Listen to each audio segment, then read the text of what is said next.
Hello students, ನಾವಿವತ್ತು ಈ ಒಂದು ವಿಡಿಯೋದಲ್ಲಿ 10ನೇ ತರಗತಿಯ ಮೊದಲನೇ ಪೋಯಮ್ ಆದಂತಹ ಗ್ರ್ಯಾಂಡ್ಮಾ ಕ್ಲೈಂಬ್ಸ್ ಅ ಟ್ರೀ ಅನ್ನೋ ಪೋಯಮ್ನ ಸಮ್ಮರಿಯನ್ನು ಮಕ್ಕಳೇ ತುಂಬ ಒಂದು ಈಸಿ ಆದಂತಹ ವೇಯಲ್ಲಿ ನಾವು ಇವತ್ತು ತಿಳ್ಕೊಳ್ತಾ ಹೋಗೋಣ ಬನ್ನಿ.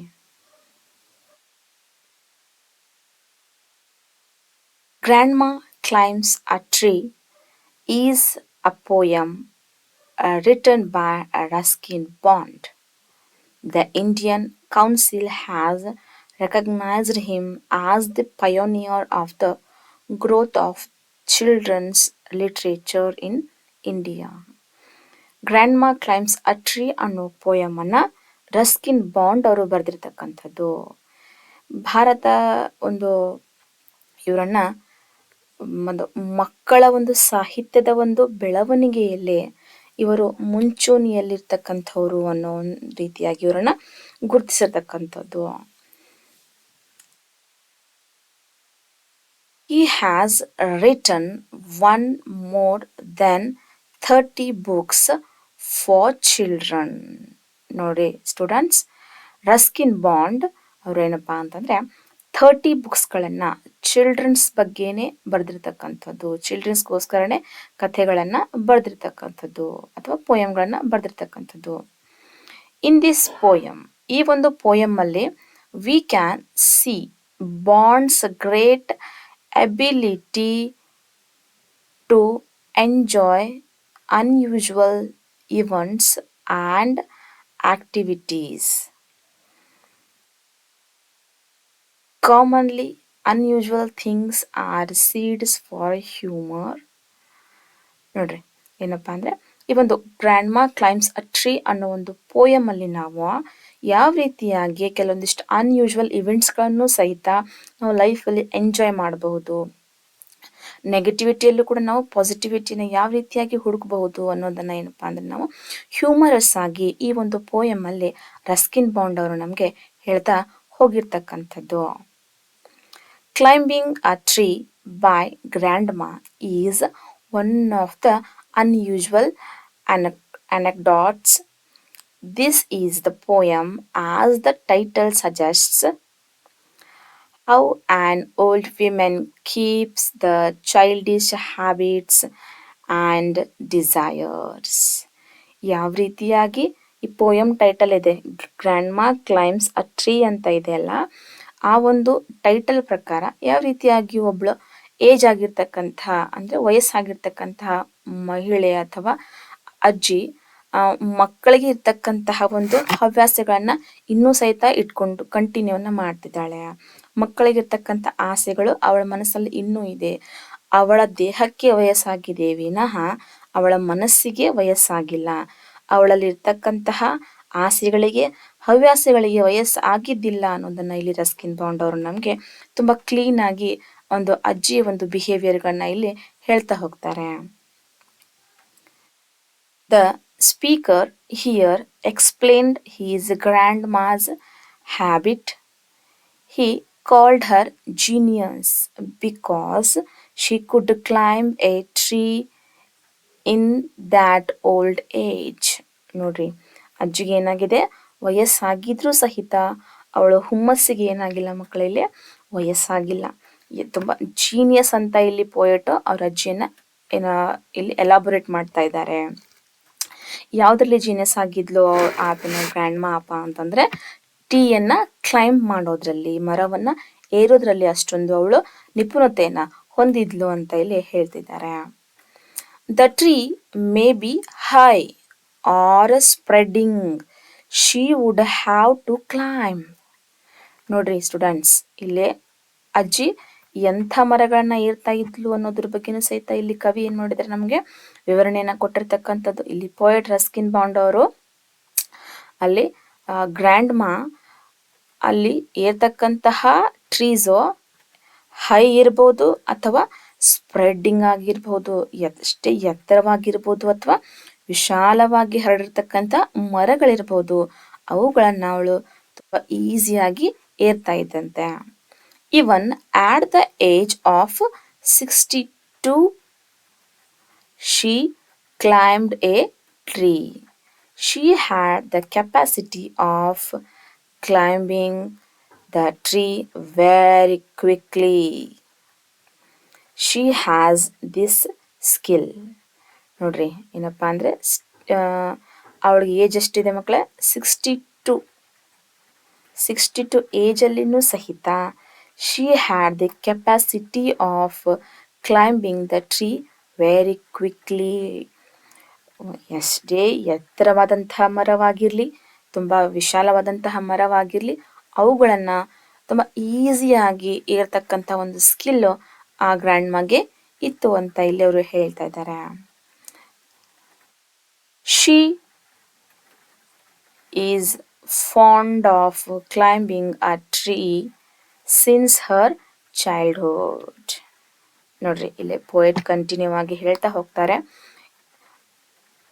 ಅವರ ಗ್ರ್ಯಾಂಡ್ ಮಾ ಅವಳ ಬಾಲ್ಯದಿಂದಾನೇ ಚೈಲ್ಡ್ಹುಡ್ಡಿಂದಾನೇ ಮರಗಳನ್ನು ಏರುವಂತಹ ಒಂದು ಸ್ಕಿಲ್ಲನ್ನು ಕಲ್ತ್ಕೊಂಡಿದ್ರು ಅನ್ನೋದನ್ನು ಅವರಲ್ಲಿ ಎಕ್ಸ್ಪ್ಲೇನ್ ಮಾಡ್ತಾ ಹೋಗ್ತಾರೆ.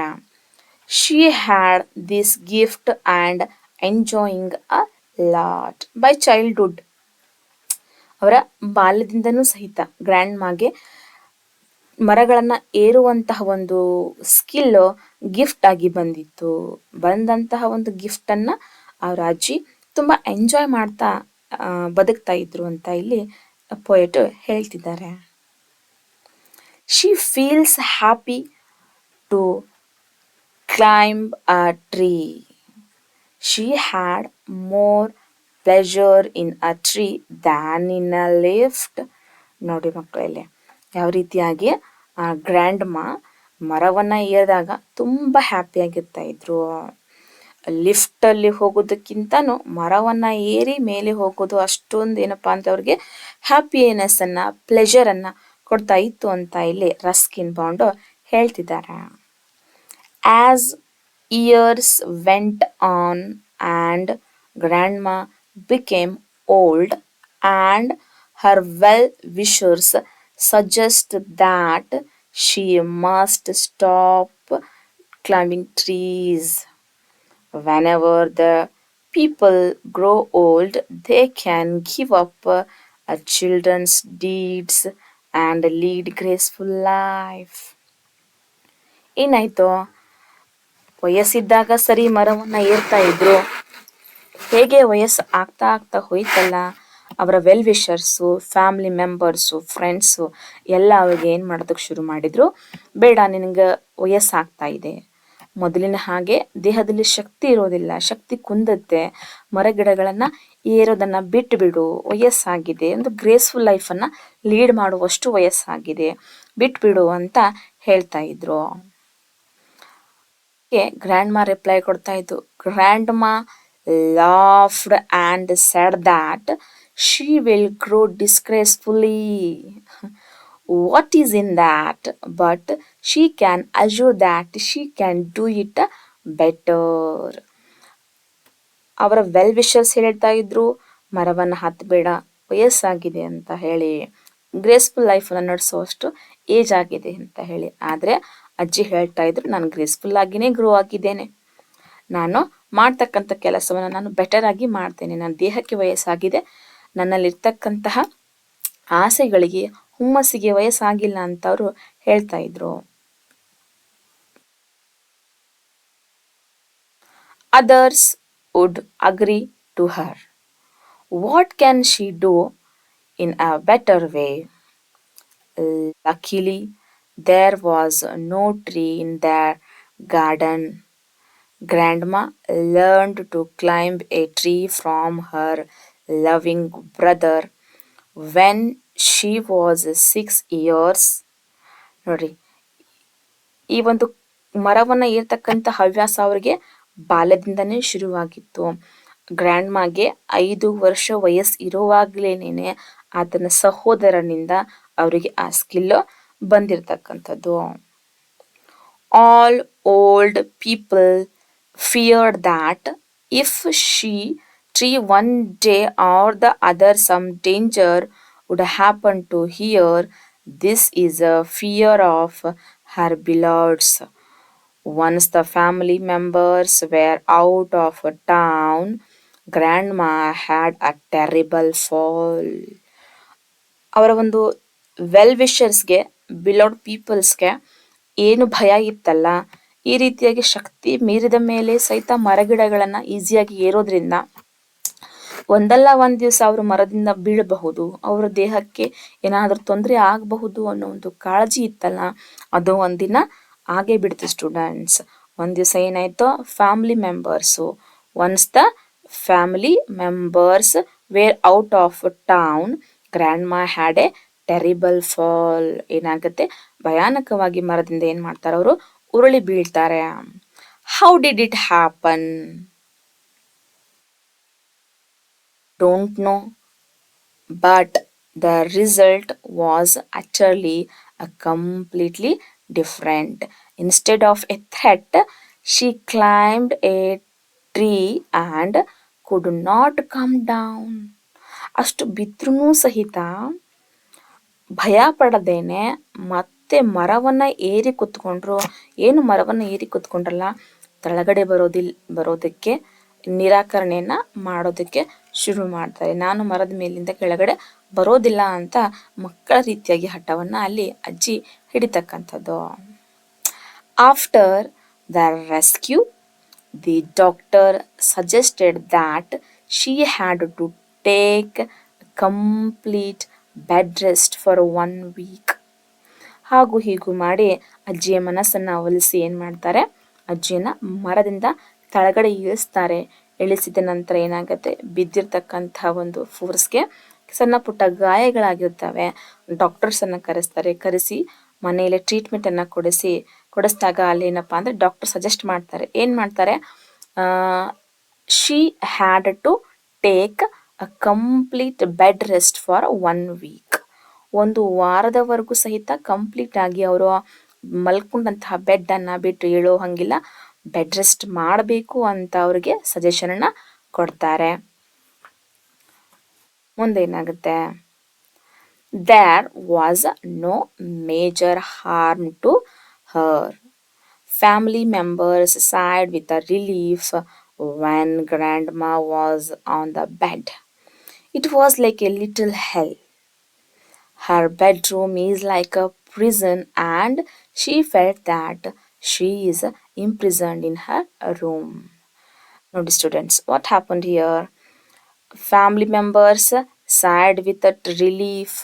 Oh, ಡಾಕ್ಟರ್ಸ್, ಅಟ್ಲೀಸ್ಟ್ ಡಾಕ್ಟರ್ಸ್ ಆದರೂ ಅಜ್ಜಿ ಮರವನ್ನ ಏರ್ದೇನೆ 1 ವೀಕು ಬೆಡ್ಡಲ್ಲಿ ರೆಸ್ಟ್ ಮಾಡಬೇಕು ಅಂತ ಹೇಳಿದ್ರಲ್ಲ, ಸರಿ ಅಷ್ಟೊಂದು there was no major harm to her. ಅಷ್ಟೊಂದು ದೊಡ್ಡ ಗಾಯಗಳೇನೋ ಆಗಿದ್ದಿಲ್ಲ, ಆದರೆ ಚೂರು ರೆಸ್ಟ್ ಮಾಡಿದ್ರೆ ಆರಾಮಾಗುತ್ತೆ ಅಂತ ಡಾಕ್ಟರ್ ಹೇಳ್ತಾರೆ.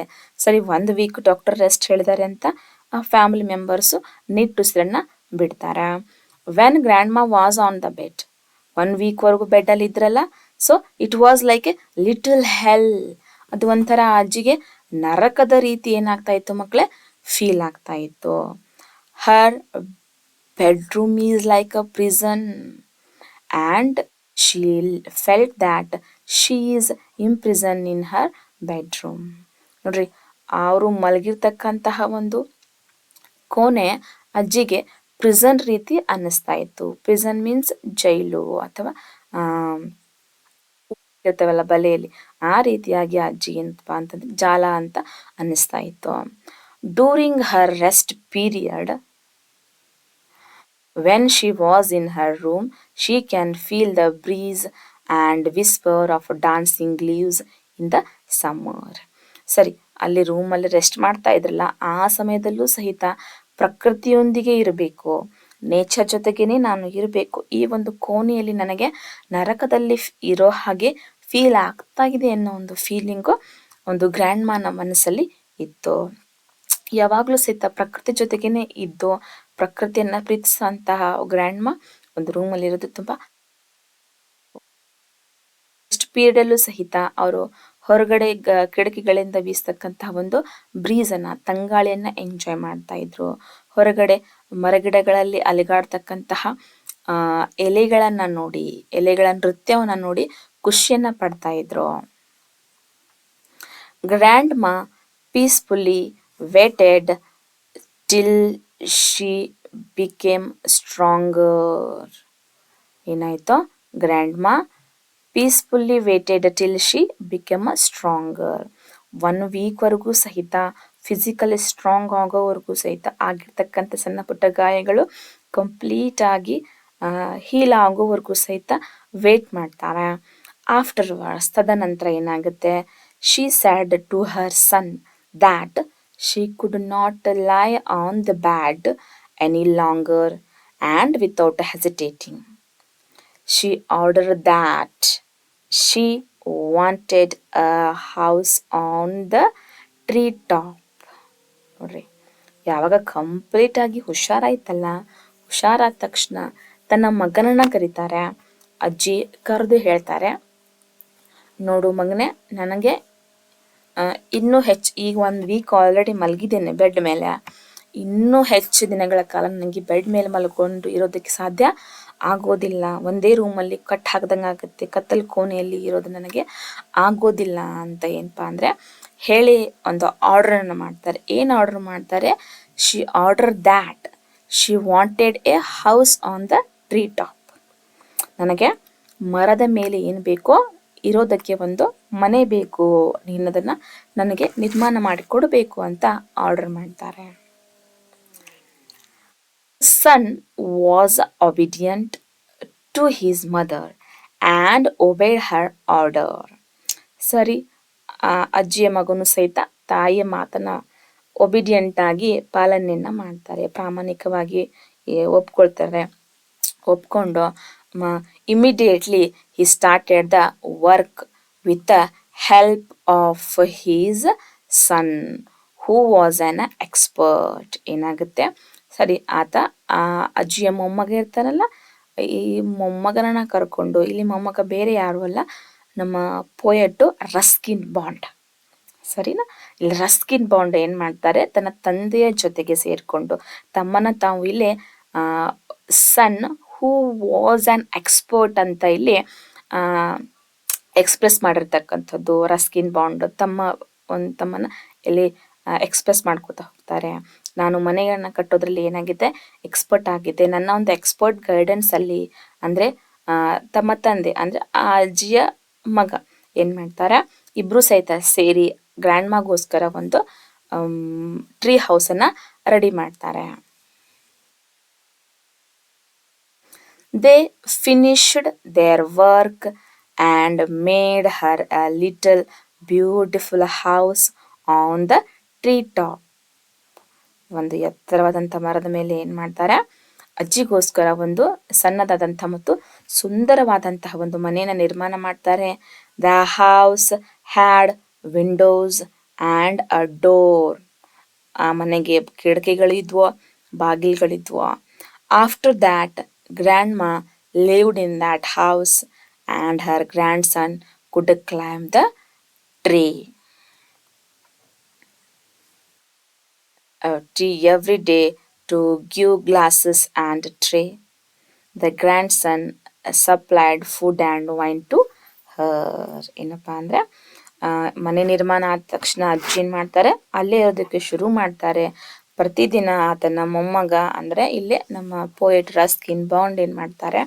ಪ್ರತಿದಿನ ಮರವನ್ನ ಏರಿ ಅಜ್ಜಿಗೆ ಬೇಕಾದಂತಹ ಅಗತ್ಯ ವಸ್ತುಗಳನ್ನ ಅಲ್ಲಿ ತೆಗೆದುಕೊಂಡು ಹೋಗಿ ಕೊಡ್ತಿರ್ತಾರೆ. ಆಹಾರ ಆಗಿರ್ಬೋದು, ನೀರಾಗಿರ್ಬೋದು, ಅವ್ರಿಲ್ಲೇ ಫುಡ್ ಆ್ಯಂಡ್ ವೈನ್ ಅಂತ ಮೆನ್ಷನ್ ಮಾಡಿರ್ತಕ್ಕಂಥದ್ದು.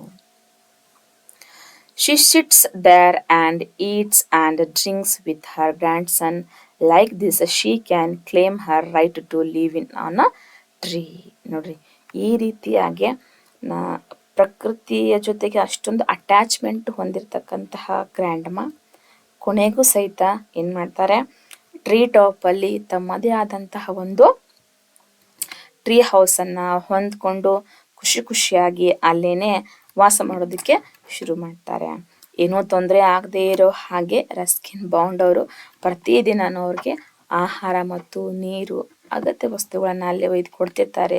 ಅಜ್ಜಿಯ ಜೊತೆಗೇನೆ ಕೂತ್ಕೊಂಡು ಆಹಾರ ಸೇವನೆ ಇರ್ಬೋದು, ಟೀ ಕುಡಿಯೋದಿರ್ಬೋದು, ಈ ರೀತಿಯಾಗಿ ಇಬ್ರು ಎಂತಪ್ಪ ಹ್ಯಾಪಿಲಿಯಲ್ಲೇ ಮಾಡ್ತಿರ್ತಾರೆ. ಅಂದ್ರೆ ಇಲ್ಲಿ ಗ್ರ್ಯಾಂಡ್ಮಾ ಮತ್ತು ಗ್ರ್ಯಾಂಡ್ ಸನ್ ಇಬ್ಬರು ಒಂದೇನಪ್ಪ ಅಂತಂದರೆ ಬಾಂಡಿಂಗ್ ಅಷ್ಟೊಂದು ತುಂಬ ಡೀಪ್ ಆಗಿ ಇತ್ತು.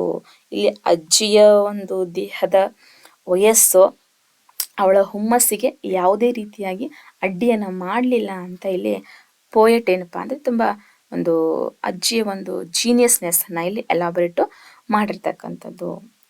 ಐ ಹೋಪ್ ಸಹಿತ ಈ ಒಂದು ಪೋಯಮ್ ಸಮರಿ ಅರ್ಥ ಆಗಿದೆ ಅಂತ ಅನ್ಕೋತೀನಿ ಮಕ್ಕಳೇ. ನಮ್ಮ ವಿಡಿಯೋನ ಇಷ್ಟೊತ್ತವರೆಗೂ ಯಾರೆಲ್ಲ ವೀಕ್ಷಣೆ ಮಾಡಿದ್ರಲ್ಲ ಎಲ್ಲರಿಗೂ ಧನ್ಯವಾದಗಳು. ಇದೇ ರೀತಿ ನಮ್ಮ ಎಲ್ಲ ವಿಡಿಯೋಗಳನ್ನು ನಮ್ಮ ಯೂಟ್ಯೂಬ್ ಚಾನಲ್ಲಿ ನೋಡಿರಿ, ನಮ್ಮ ಚಾನಲನ್ನು ಸಬ್ಸ್ಕ್ರೈಬ್ ಮಾಡಿರಿ. ಇದೇ ರೀತಿ ನಮ್ಮ ಎಲ್ಲ ಚಾನಲ್ ಲಿಂಕು ಸಹಿತ ನಿಮಗೆ ಬರ್ತಾ ಇರುತ್ತೆ. ವಿಡಿಯೋನ ನೋಡೋದು ಮಾತ್ರ ಅಲ್ಲ, ಚಾನಲ್ ಸಬ್ಸ್ಕ್ರೈಬ್ ಮಾಡಿರಿ, ಲೈಕ್ ಮಾಡಿರಿ ಹಾಗೂ ನಿಮ್ಮೆಲ್ಲ ಸ್ನೇಹಿತರಿಗೆ ಶೇರ್ ಮಾಡಿರಿ ಅಂತ ಕೇಳ್ಕೊತೀನಿ. Thank you one and all.